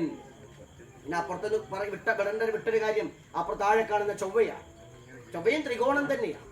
അത് ഭൂമിയുടെ വടക്കൻ ചൊവ്വ എന്ന് പറഞ്ഞ ചൊവ്വ അവിടെ ഭൂമിയുടെ മൂർത്തിയായിട്ടാ പറയാ. ഭൂമി, ആ ഭൂമിയെ ആരാധിക്കുക. ഈ പറഞ്ഞ പോലെ ഭൂമിയുടെ സ്വരൂപമാണ്. അവിടെ ത്രികോണം വരയ്ക്ക് വരെ പോയിട്ടില്ല, ഭൂമിയെയാണ് ആരാധിക്കുന്നത്.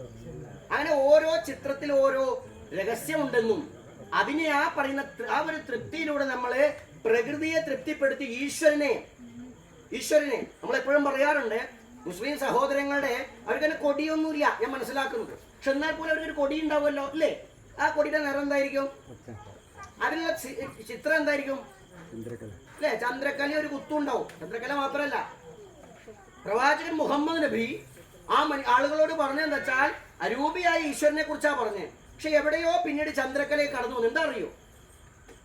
പച്ച നിറം പ്രകൃതിയുടെ നിറമാണ്. ഇത് ഞാൻ പറയുന്നതല്ല, ഇസ്ലാമിക മതത്തിലെ സൂഫി വര്യന്മാരുടെ അഭിപ്രായം. ഞാൻ പറഞ്ഞിട്ടൊരു വിവാഹം ഉണ്ടാക്കാറുണ്ട്. സൂഫി വര്യന്മാരുടെ അഭിപ്രായം പച്ച നിറം. കാരണം ഈ മരുഭൂമിയല്ലേ, മണലല്ലേ, ചൂടല്ലേ, അവരൊരു പച്ചപ്പ് ആഗ്രഹിക്കില്ലേ? അപ്പൊ പച്ച പ്രകൃതിയുടെ നിറമാണ്. പിന്നെയോ നൂർ, നൂർ എന്ന് എഴുതും ഈ അറബിയിൽ. നൂർ എഴുതുമ്പോ നൂറിന്റെ അക്ഷരം ഇങ്ങനെ ഷേപ്പിലായിരിക്കാം. അപ്പൊ നൂർ പ്രകാശം. പ്രകാശം എന്താണെന്നറിയോ? വെളിച്ചല്ലെങ്കിൽ എന്താണ്? ഇരുട്ട് അല്ലേ? ഇരുട്ട് കണ്ണ് കാണാൻ നടക്കൂലേ? അപ്പൊ ഒരു മനുഷ്യന് ഈ ഭൂമുഖത്ത് വേണ്ടത് എന്താ? മനുഷ്യന്റെ ജീവജാലങ്ങൾക്ക് വെളിച്ചം. ആ വെളിച്ചം ഈ വെളിച്ചം മാത്രല്ല, ഇതിൻ്റെ ഉള്ളിൽ വെളിച്ചം വേണം. അതുകൊണ്ട് ബ്രാഹ്മണർ നിത്യേന പ്രാർത്ഥിക്കുന്നതാണ്,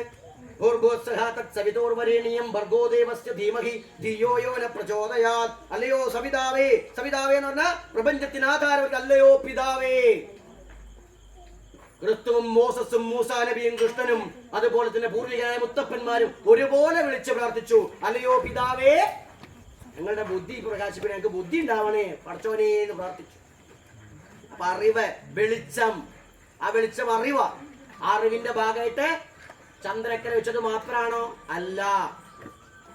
ഈ ഒരു കുത്തിനു മുമ്പ് പറഞ്ഞു അറിയില്ല, ഈ ഒരു ചന്ദ്രക്കലയും കുത്തും സാക്ഷാൽ പരാശക്തിയുടെ ഭുവനേശ്വരിയുടെ അടയാളമാണ്. അതിനെ ആരാധിച്ചാൽ അഭിവൃദ്ധി ഉണ്ടാകും. അപ്പൊ അറിഞ്ഞോ അറിയാതെയോ അല്ലാഹ് എന്ന് പറയുന്ന ഏകദൈവ വിശ്വാസം വെക്കുമ്പോഴും അവർ പരാശക്തിയെ പ്രകൃതിയെ ആരാധിക്കുന്നു. ഈശ്വരനെ പരമേശ്വരനെ ആരാധിക്കുമ്പോഴും അറിഞ്ഞോ അറിയാതെ പരാശക്തിന്റെ കൂടെ അവർക്ക് കാണാൻ പറ്റും. അവർക്ക് ബലിയുണ്ടില്ലേ? ആടിനെ വെട്ടുന്ന ബലി പൂജകളൊക്കെ അവർ പൂജ എന്ന് പറയുന്നില്ല, സമർപ്പണം.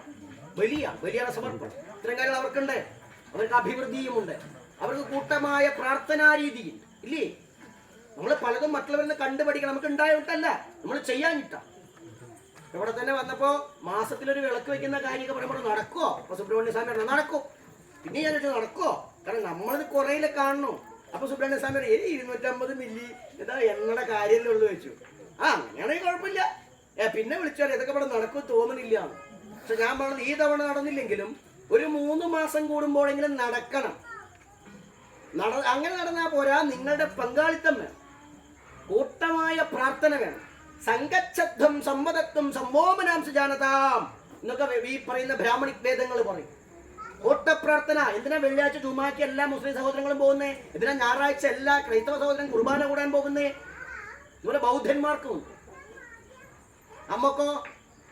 നമുക്ക് ഈ പറഞ്ഞ പോലെ ഇവിടെ ഒരുത്തൻ, എന്റെ കൂട്ടത്തിലൊരുത്തൻ പൂരത്തിന് പോയി അവിടെ അമ്പലത്തിനുള്ളിൽ കയറിയില്ല, പൂരപ്പറമ്പിൽ ആനപ്പിണ്ടെന്ന് എറിഞ്ഞു. അമ്പലത്തിൽ പൂരത്തിന് പോയി ഈ കൂട്ടത്തിൽ ആരെങ്കിലും അമ്പലത്തിൽ പൂജ കാണാൻ പോകാറുണ്ടോ? നമ്മളവിടെ ഗാനമേള ഉണ്ടോ, റിമിറ്റോമി ഉണ്ടോ, പൂരക്കായ അല്ലെ, ആനക്കുണ്ടോ, പൂരക്കായ ഉണ്ടോ, പിപ്പി ഉണ്ടോ, അടി ഉണ്ടോ? ഇതൊക്കെ ഇങ്ങനെ നോക്കും. ചെറുപ്പക്കാരാണെങ്കിൽ കാണാൻ കൊള്ളാവുന്ന കളറുണ്ടോ, ഇപ്പുറത്ത് ഉപ്പൊക്കെ നോക്കണം, അങ്ങനെയൊക്കെ ഇങ്ങനെ നോക്കി അതൊരു ആസ്വാദനമാണ്. പക്ഷെ അങ്ങനെ ആയിരിക്കും. അപ്പൊ അങ്ങനെയൊക്കെ ഉണ്ടാവുന്ന നമ്മുടെ തറവാട്ടിൽ കുടുംബത്തിൽ ഒരു കാര്യം ഉണ്ടാവുമ്പോ ഇവിടെ വന്ന് കൂട്ടമായി പ്രാർത്ഥിക്കുക. അതിനാണ് മറ്റു സഹോദരങ്ങൾ അവരുടെ കൂട്ടപ്രാർത്ഥനയോടെ അവർക്ക് ഐക്യം ഉണ്ടാകും. ഐക്യം വേണം. നമ്മൾ അമ്പലത്തിൽ പോയിട്ട് കുടുംബത്തിൽ ഐക്യമില്ല വേണ്ട എന്താ കാര്യം? നമ്മളെയൊക്കെ കാണാൻ വേണ്ടി ഞങ്ങൾക്ക് ഐക്യമില്ല വേണ്ട എന്താ കാര്യം? ഐക്യത്തിന് നമ്മൾ എന്താ ചെയ്യുന്നത്? നമ്മൾ വീട്ടില് ആഴ്ചയിൽ ഒരു ദിവസമെങ്കിലും ഒരുമിച്ചിരുന്ന് ഭക്ഷണം കഴിക്കണം. എത്ര വീട്ടിൽ ഒരുമിച്ചിരുന്ന് ഭക്ഷണം കഴിക്കുന്നുണ്ട്? ചില ആൺകുട്ടികളൊക്കെ ഉണ്ട്, നിങ്ങൾ പ്രായമുള്ളവരെ ഉപദേശിക്കുകയല്ല, 10 മണി കഴിഞ്ഞിട്ടൊക്കെ വീട്ടിൽ കടന്നു വരിക. ഒരു കോഴിക്ക് സാമാന്യ മര്യാദ ഉണ്ട്, അത് 6:30 അതിന്റെ കൂട്ടിൽ കയറും. അല്ലെങ്കിൽ വീട്ടിന്റെ അവിടെ മരത്തിന്റെ മുകളിലേക്കും കൂടെ അടച്ചിട്ടുണ്ടെങ്കിൽ. നമ്മളോ കുറച്ച് വയസ്സായ ആൾക്കാർക്കും ഈ സ്വഭാവം ഉണ്ടാവില്ല. ഇപ്പോഴത്തെ ചെറുപ്പക്കാരുടെ രീതി എങ്ങനെയാ? തോന്നുമ്പോൾ കയറി വരും. നിങ്ങൾ സാമാന്യം മര്യാദ ഉപയോഗിച്ചുകൊണ്ട് ഇത് എന്താ ഈ സാധനം ഈ പരാന്ന് പറഞ്ഞു കഴിഞ്ഞാല് എപ്പോഴെങ്കിലും നടക്കി കുഴപ്പമില്ല. അങ്ങനെയാ. എന്നിട്ട് പറയെന്താ അറിയാ, അമ്മ നിങ്ങൾ കടന്നോളി, എടിക്ക് കടന്നോ, എന്തേ ഞാൻ തിന്നുന്നു. ഇവനും വേണ്ടി അത്രയും നേരം വെച്ചുണ്ടാക്കി കാത്തിരുന്ന തന്തയും തള്ളിയാലും കെട്ടിയോളും കുട്ടിയോളും എന്തായി? നമ്മള് ശശിയായി, ശശാങ്കനായി അല്ലേ? ഇതൊക്കെ ഉണ്ടാക്കുന്നത് ഐക്യമില്ലായ്മയാണ്. അപ്പൊ എന്ത് വേണം? ആഴ്ചയിൽ ഒരിക്കലെങ്കിലും നമ്മളെല്ലാവരും നിർബന്ധമായിട്ടും ഒരുമിച്ചിരുന്ന് ഭക്ഷണം കഴിക്കണം. നമ്മുടെ വീട്ടിലെ പ്രശ്നം മറ്റോൻ പറഞ്ഞിട്ടോ മറ്റോട് പറഞ്ഞിട്ടല്ല നമ്മൾ അറിയണ്ടേ. നമ്മളെ വീട്ടിലെ പ്രശ്നം നമ്മളാണ് അറിയേണ്ടത്. പുറത്തുനിന്ന് ആര് വന്നാലും കൊളാക്കി വെച്ചോളൂ. പിറ്റേ ദിവസം പൈപ്പിന്റെ വീട്ടിലെ വർത്താനം എന്താണെന്ന് അറിയോ? ഓരോ വീട്ടിലൊക്കെ ഭയങ്കര പ്രശ്നമാണെന്ന് പറയാ. നേരത്തെ പോലെ ഓർക്കൊരാനന്ദം, ഓരാനന്ദം ബ്രഹ്മണോബാബു ഇല്ലേ? അല്ല, നമ്മളെ സംഘത്തിലാരും സങ്കടം ഞാൻ കുറ്റല്ല, അങ്ങനെയാണ്. ഇതിന് കാരണം നമ്മൾ ഒരുമിച്ചിരുന്നിട്ടില്ല. കുടുംബജീവിതങ്ങൾ ശിഥിലമായി പോയിക്കൊണ്ടിരിക്കുകയാണ്. വളരെ കഷ്ടമാണ്. ഞാൻ നിരന്തരം അമ്മമാരോട് സംസാരിക്കുന്ന ഒരാളാണ്. അമ്മമാരെ ഫോണിലല്ല, ഈ ഗൂഗിൾ മീറ്റിൽ പൈസ അടച്ചിട്ടാ. ശരിക്കും എനിക്ക് തോന്നുന്നു, എനിക്ക് കൃത്യമായിട്ടറിയില്ല, 300 രൂപയുടെ ഒരു മണിക്കൂർ അല്ല 500 രൂപ എന്തെങ്കിലും ഒരു മണിക്കൂർ സംസാരിക്കാൻ വേണ്ടിയിട്ട് വാങ്ങാൻ പോകുന്നുണ്ട് ആശ്രമം. വിളിക്കുന്നതൊക്കെ അവിഹിത ബന്ധങ്ങളാണ്. നിങ്ങൾ ചിന്തിക്കണം. അവിഹിത ബന്ധത്തിന് കാരണം എന്താ ചോദിച്ചാൽ പറയും ഭർത്താവ് കൊണ്ടില്ല, അല്ലെങ്കിൽ ഭാര്യ എന്നോട് മിണ്ടൂല, എന്റെ കാര്യങ്ങൾ കേൾക്കണില്ല. പിന്നെ ഉള്ളത് എന്താ? ഈ ചുണ്ണാമ്പ് വയ്ക്കണ സാധനം. ഇതും വരുന്നിട്ട് തന്നെ മുത്തേ പൊന്നേക്ക് ചോറുണ്ടോ ചോദിക്കുമ്പോ അപ്പുറത്ത് ചോദിക്കുമ്പോ എന്നോട് ചോദിക്കാനോ എന്റെ കെട്ടിയാനോ അതിന് സമയമില്ല. ഓ പണിക്ക് പോവാണ്. അപ്പൊ എന്താണ്? ഓന് സ്നേഹമില്ലാണ്ടാണ് ചിന്തിക്കണം. ഓന് സ്നേഹമില്ലാണ്ടാണ്. ഇനി ഇപ്പം പണി മാറ്റി വരുമ്പോ നേരത്തെ ഏട്ടാ നിങ്ങൾ എന്താ ഇങ്ങനെ ചോദിക്കാൻ ഓൾക്ക് പറ്റുന്നില്ല. അപ്പൊ എന്താണ്?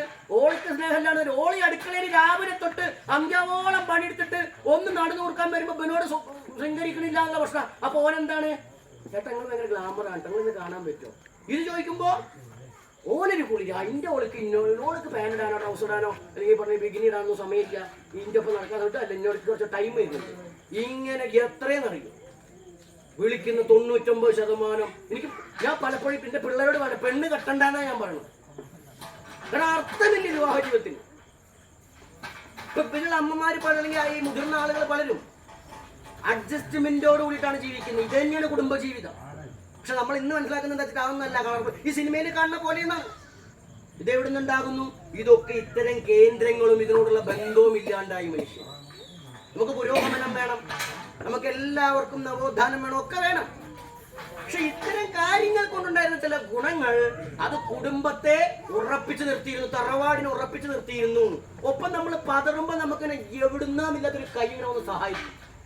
ഈശ്വരനെ വിളിച്ചാ ഈശ്വരൻ അണ്ണന്റെ പോലെ പൈസ കൊണ്ടൊന്നും. പക്ഷെ പൈസക്കാരെ എങ്ങനെ നമ്മൾ സഹായിക്കും? പൈസ വേണ്ട.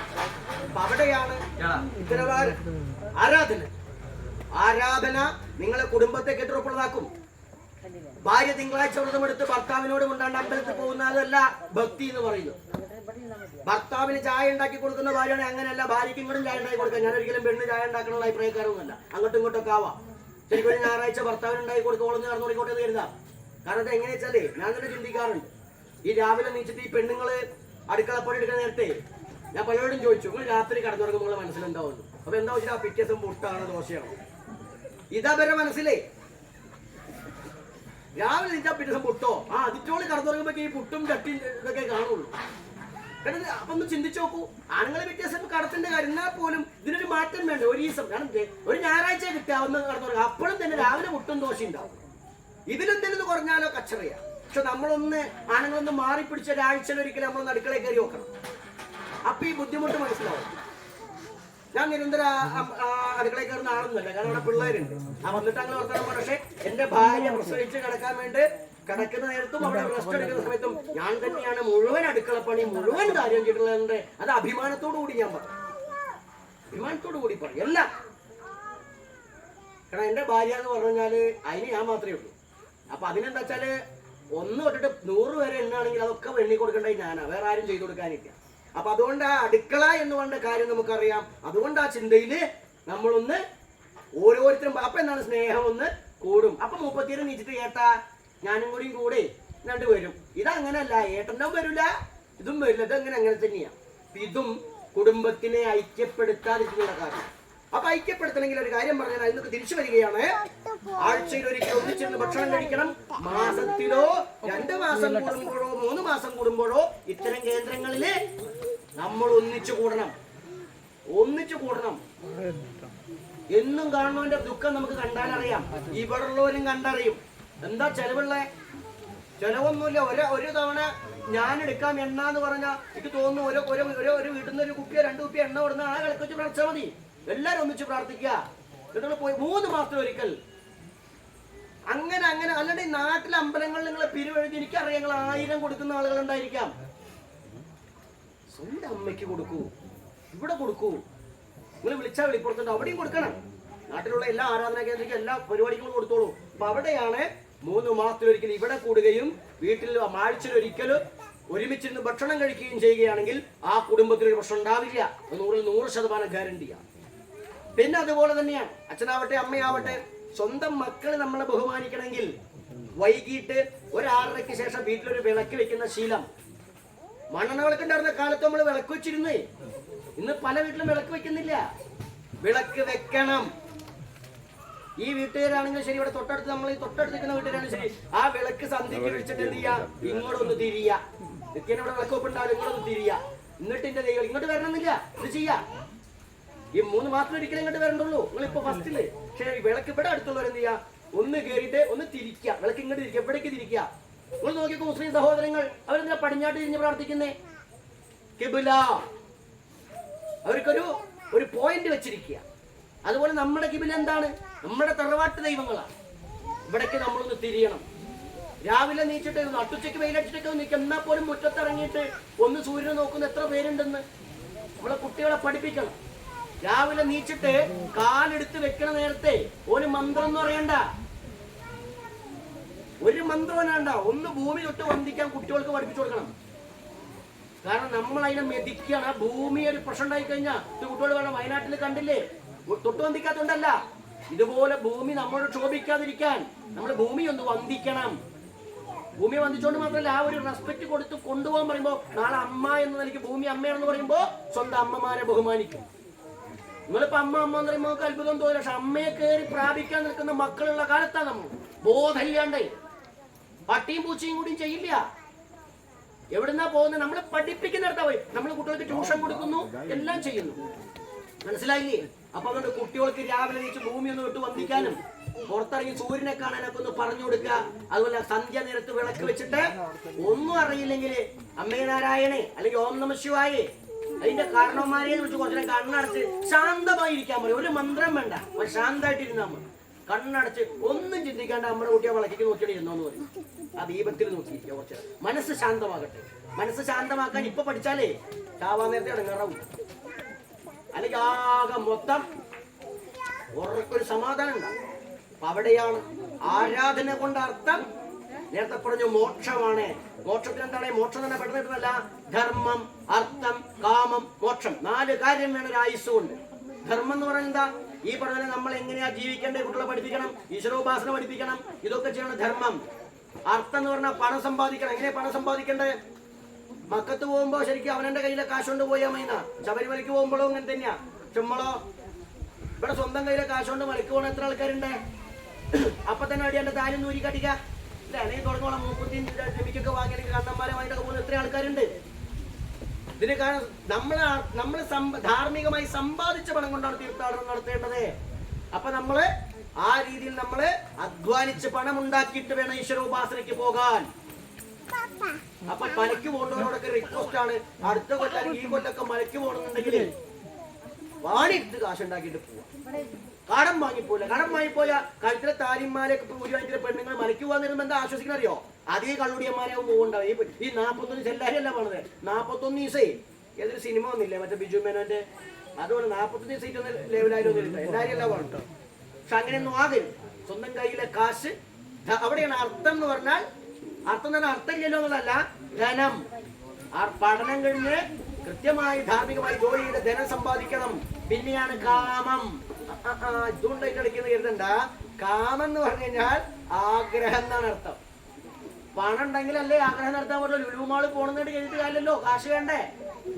അപ്പൊ പണം വേണം, ആഗ്രഹങ്ങൾ പൂർത്തീകരിക്കാൻ. ആഗ്രഹങ്ങൾ പൂർത്തി ഈ 3 കാര്യം: അറിവുണ്ടാവുക, നല്ല തൊഴിലുണ്ടാവുക, പണം ഉണ്ടാവുക, ആഗ്രഹങ്ങൾ നിറവേറ്റുക. ഈ 3 കാര്യം നടന്നാൽ നമുക്ക് മോക്ഷം ഉണ്ടാവും. എന്താ കാര്യം? നമ്മള് ഭയങ്കര സന്തോഷാവും അല്ലേ? നമ്മളെ കാര്യങ്ങൾ നടന്നില്ലേ? ആ മോക്ഷം ഉണ്ടാകാൻ നിങ്ങള് ഇത്തരം കേന്ദ്രങ്ങളെ വിനിയോഗിക്കുകയും ഇതിനൊക്കെ അർത്ഥമുണ്ടെന്ന് മനസ്സിലാക്കുകയും ഇതിന് അഭിമാനത്തോടു കൂടി ഏറ്റെടുത്ത് പോവുക. അതിലൊരു കാര്യമാണ് ഇപ്പൊ ഇവിടെ നടക്കുമ്പോ മദ്യം വെച്ച് പൂജിക്കും, മാംസം വെച്ച് പൂജിക്കും. മദ്യവും മാംസവും തെറ്റല്ലേ ചോദിച്ചാൽ ബലിയാണ്. ബലി കൊടുത്തിട്ടാണ് എന്താ ബലി? ബലനം ഇതി ബലി. സംസ്കൃതത്തിൽ അങ്ങനെ പറയാ. ബലത്തെ നൽകുന്നത് എന്തോ അത് ബലി. അത് സമർപ്പിക്കുമ്പോൾ നമ്മളെ വീട്ടിൽ ഒരാൾ പോകേണ്ടതാണെങ്കിൽ അത് പോവാതിരിക്കും. കൂടാതെയോ നമ്മളല്ലയോ ഇത് പാപമാണെങ്കിൽ ദൈവമേ എന്റെ തൃപ്തി ഉണ്ടാവണമെങ്കിൽ ഒരു പാപം ചെയ്യാനും ഞാൻ തയ്യാറാണ്.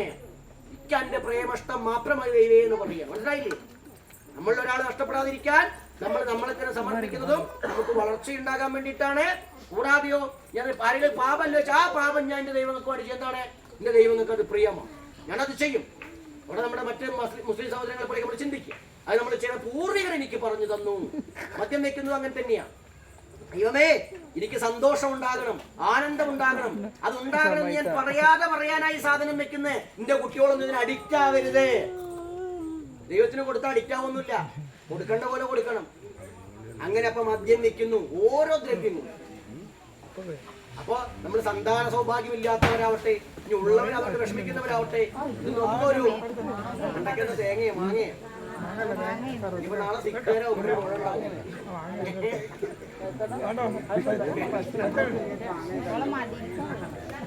അപ്പൊ എല്ലാവരും ഇപ്പൊ നമ്മളിവിടെ പൂജയൊക്കെ നടക്കുമ്പോ രാവിലെ തന്നെ ശ്രദ്ധിക്കാൻ കുറച്ചു നേരം തൃപ്തിക്ക് വേണ്ടി 21 കർമ്മം ഇട്ടിട്ട്, അതുകൊണ്ട് 21 പ്രേതങ്ങൾ വിട്ട് അവിടെ പ്രേതങ്ങളെ തൃപ്തിക്ക് വേണ്ടി ഒരു കർമ്മം നടത്തിയിട്ടുണ്ടാവും.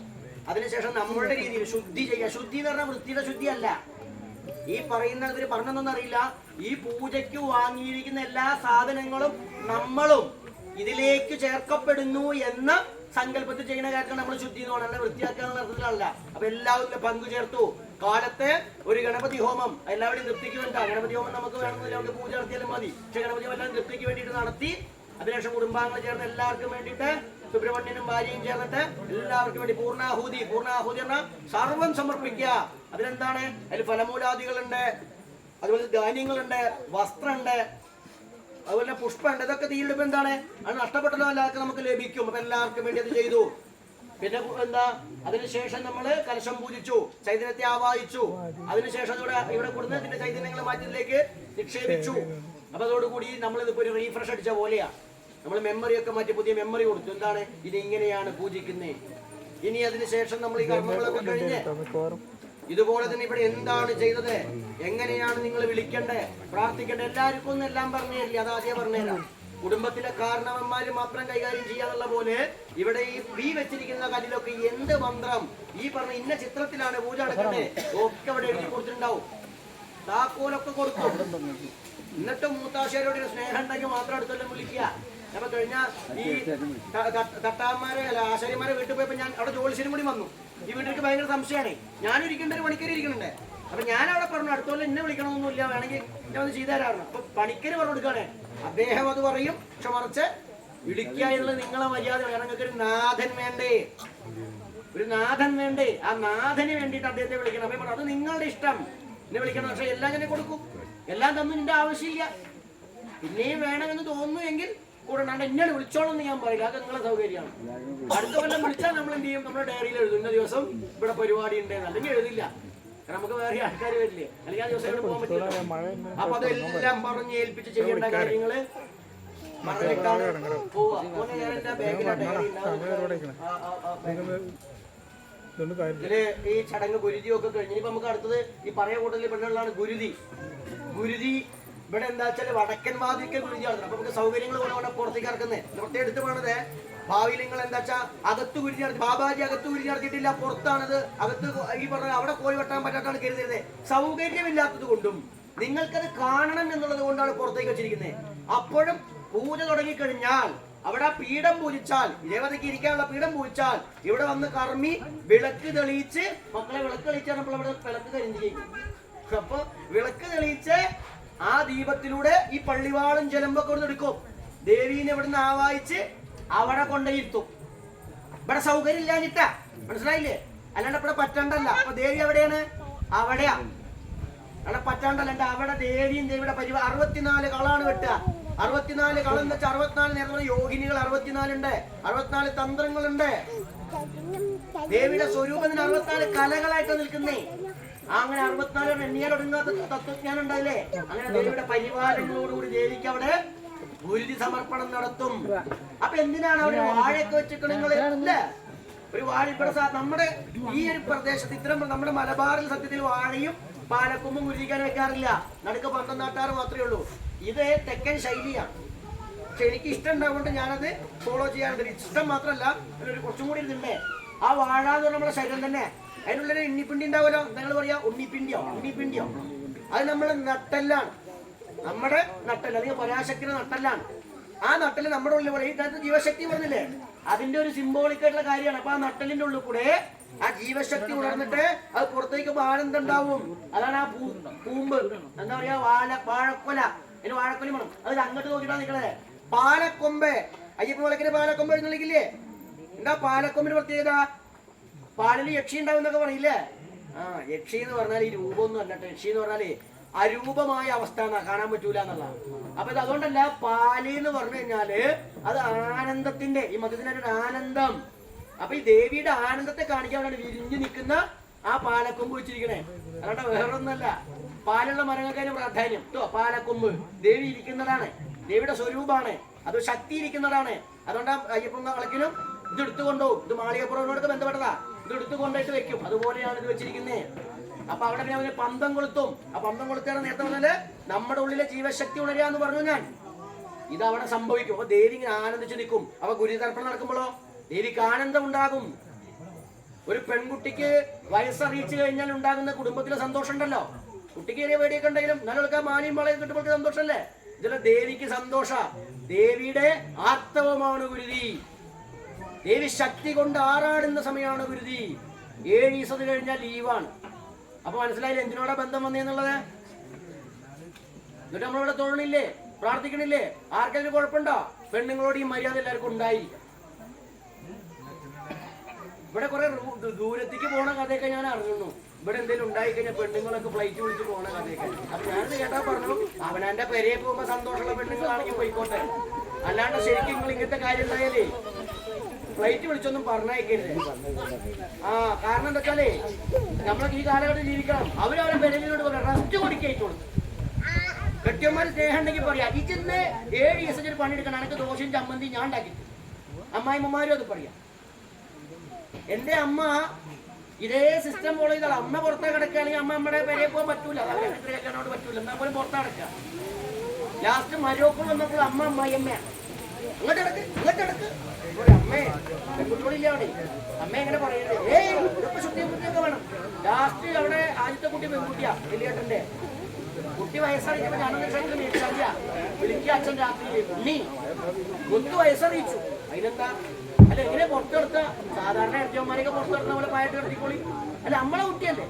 ഇതാദ്യം ഞാൻ പറഞ്ഞിട്ടില്ലേ, ലാസ്റ്റ് അവിടെ മുറ്റത്തിന്റെ അമ്പലാണ്.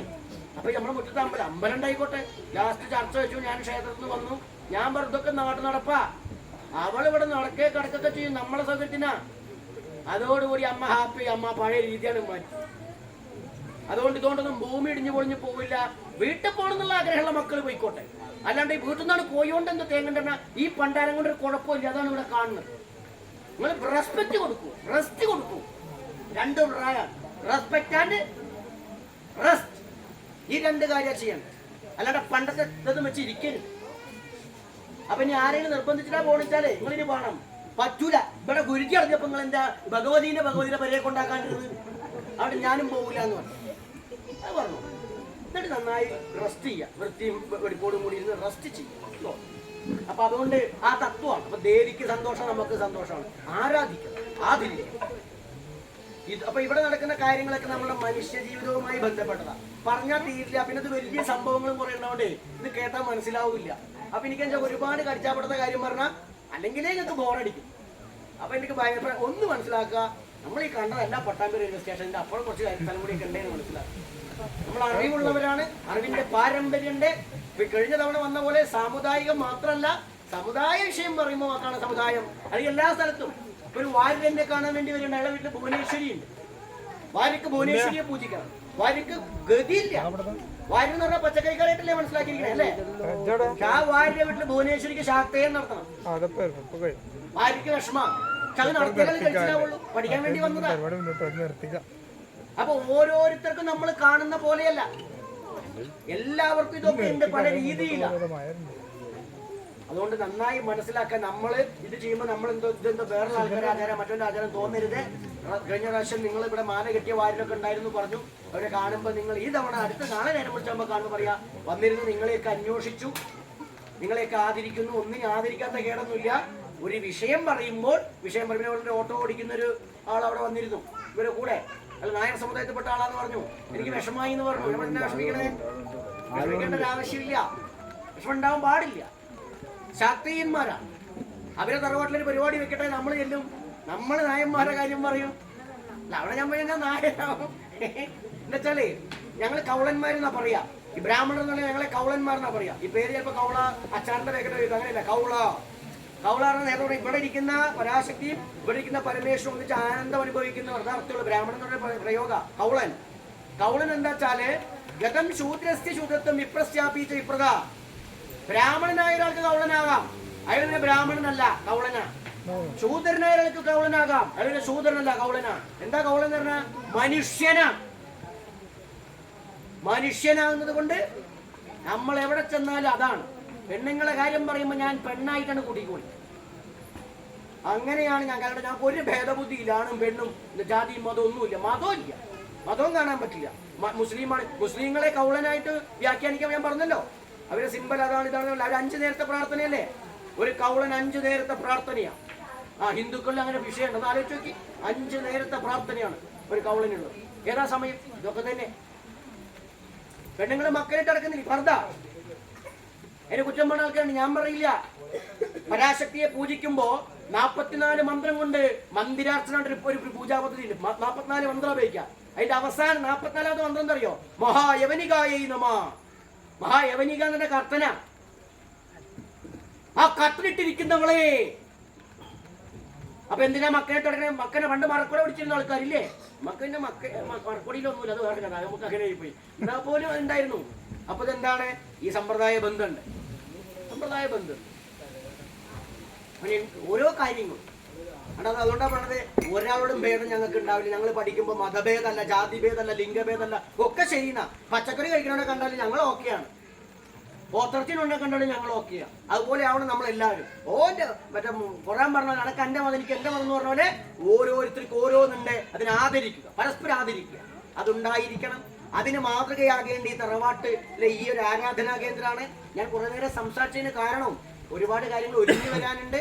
പിന്നെ കൂടാതെ ഭക്ഷണം ഒരുങ്ങിയിട്ടുണ്ടാവുക എനിക്കറിയില്ല. ഇത് കഴിഞ്ഞാൽ നിങ്ങള് ഈ വൈകിട്ടുള്ള ഭക്ഷണം എന്താ വെച്ചാൽ കൊടുക്കാൻ വ്യവസ്ഥ ഉണ്ടെങ്കിൽ മാവൻ അതിന്റെ കാര്യങ്ങളൊന്നും ചെയ്യാം. ഭക്ഷണം കഴിച്ചാൽ ഉറക്കം വരും. ആരും പോയി ഉറങ്ങരുത്. ഇവിടെ ഉണ്ടാവണം. നിങ്ങളില്ലെങ്കിൽ പിന്നെ ഞങ്ങൾ വേഗം തട്ടിക്കൂട്ടി പോവുകയും ചെയ്യും. നിങ്ങളുണ്ടാവണം. ഞങ്ങൾക്ക് ഇവിടെ എന്ത് അടിക്കുന്ന കാര്യം ഞങ്ങൾക്ക് വേണ്ടിയിട്ടല്ലോ. അപ്പൊ നിങ്ങളോട് കൂടി ഞങ്ങൾ പാട്ടൊക്കെ പാടുന്നുണ്ട്. നിങ്ങളും കൂടെ പാടി ആട്ടി നടത്താന്നൊക്കെ പറഞ്ഞ ആട്ടുകാരെ കൊണ്ട് ആട്ടിട്ടല്ല ചെയ്യുന്നത്. എന്നോട് ചെന്തേട്ട ആട്ട് കുറെ ആൾക്കാർ കൂടി നമ്മളെന്താ പോടാന്നറിയും. അപ്പൊ നമ്മള് അപ്പൊ അങ്ങനെയല്ല ഇതൊക്കെ പറഞ്ഞല്ല. അപ്പൊ അത് പറഞ്ഞ പോലെ ഇവിടെ നമ്മൾ ഒരുമിച്ച് പാടുകയും ആടുകയും ചെയ്യണം. ആടുക ഞങ്ങൾ പാടുകയാണെങ്കിൽ നിങ്ങൾ ആടാൻ റെഡിയാവുക. ഇങ്ങനെ ആടെ വെറുതെ ആടല്ല, ആ ദൈവാംശത്തെ സ്വീകരിച്ചുകൊണ്ട് നമ്മൾ ആടാൻ റെഡിയാവും. നമ്മളിലേക്ക് ഇവിടുത്തെ ചൈതന്യങ്ങൾ വരട്ടെ. ഒരു പണിക്കരുമല്ല നമ്മുടെ പ്രശ്നം പറയേണ്ടത്, നമ്മളുമല്ല. നിങ്ങളിലൂടെ കടന്നു വന്ന് നിങ്ങളുടെ കാരണവന്മാരാണ്. കാലത്ത് മുത്തി വന്നിട്ട് പറഞ്ഞത് മുത്തം വരും എന്നാ പറഞ്ഞത്. മുത്തം വരും എന്ന് പറഞ്ഞാൽ എമ്പുരാൻ വരും എന്ന് പറഞ്ഞ പോലെ വരൂല. നമ്മളതിന് റെഡിയായി നിൽക്കണം. എന്നിലേക്ക് വരണേ മുത്ത, ആ ചൈതന്യം എന്നിലേക്ക് വരണേ എന്ന് നന്നായി പ്രാർത്ഥിക്കണം. നമുക്കൊന്നും ചെയ്യാൻ കഴിയില്ല. അവിടെയാണ് അച്ഛനൊക്കെ പണ്ട് പ്രേതം വിളിക്ക് പോയ സമയത്ത് എവിടെ പോയിട്ട് നേരം വിളിച്ചായിട്ടും പ്രേതം വരുന്നില്ല. അപ്പൊ വല്യച്ഛനാണ് പാടുന്നത്. വല്യച്ഛൻ പറഞ്ഞു, ചെറിയച്ഛന്റെ പേര് വലിയ ചെറിയച്ഛന്റെ പേര് ചാത്തപ്പൻ. അപ്പൊ വല്യച്ഛൻ പാടുന്നത് ഇവിടെയും കുടുങ്ങിയല്ലോ ചാത്തപ്പനെ. ആൾക്കാർ ചാടാത്തോണ്ടേ ഇപ്പൊ ഞാൻ ആ പാട്ടൊന്നും പാടില്ല, ആള് വന്നില്ല എന്ന് പറയുകയെ ചെയ്യുള്ളൂ. മനസ്സിലായില്ലേ? അപ്പൊ അതുകൊണ്ട് അങ്ങനെ പാടിക്കരുത്. പരമാവധി ഭക്തിയോട് കൂടി ഇരിക്കുക. നമ്മുടെ ഈ സംസ്കാരം നിലനിൽക്കണമെങ്കിലൊക്കെ വേണം. സംശയങ്ങൾ തീരണമെങ്കിലൊക്കെ ഞാനൊരു ഒരു 5 മിനിറ്റ് സമയം തരും. നിങ്ങൾക്ക് ഞാൻ സംസാരിച്ച എന്തെങ്കിലും സംശയങ്ങളുണ്ടെങ്കിൽ ചോദിക്കണം.